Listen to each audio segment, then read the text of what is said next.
پریشان حال پاکستانی عوام۔ گرمی کی شدت میں اضافہ ہوتے ہی لوڈ شیڈنگ کا جن بے قابو ہو گیا ہے۔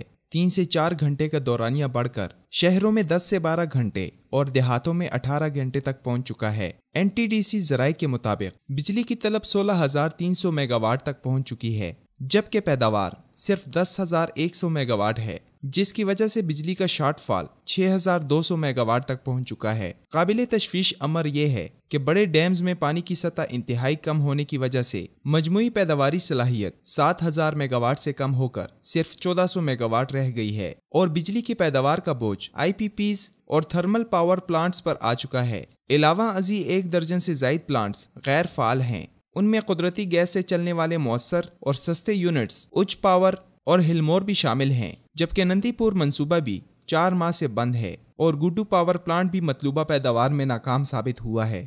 اگر پاور کمپنیوں کی صورتحال دیکھی جائے تو ہپکو اور کیپکو پلانٹ کے علاوہ کوئی پلانٹ اپنی مکمل پیداوار پر کام نہیں کر رہا ہے، جس کی بنیادی وجہ ان پاور پلانٹس اور حکومت کے درمیان ایندھن اور قیمت کے معاملے پر موجود اختلاف ہے۔ AES نشاط اور اطلس اپنی آدھی پیداوار پر کام کر رہے ہیں۔ حکومتی کوششوں کے باوجود بھی تمام آزاد توانائی پروڈیوسرز کی پیداوار 7,200 میگا واٹ سے بڑھ نہیں سکی، جو کہ 9,000 میگا واٹ ہونی چاہیے تھی۔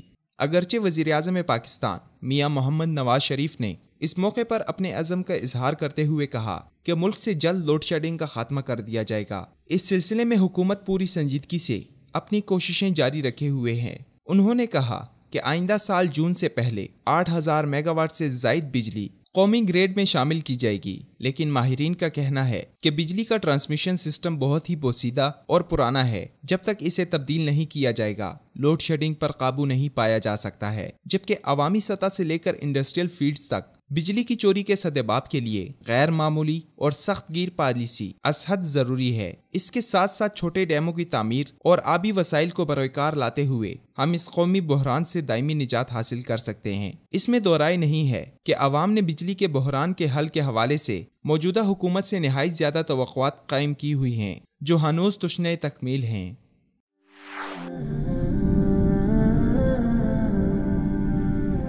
وصال اردو، حق کا راہی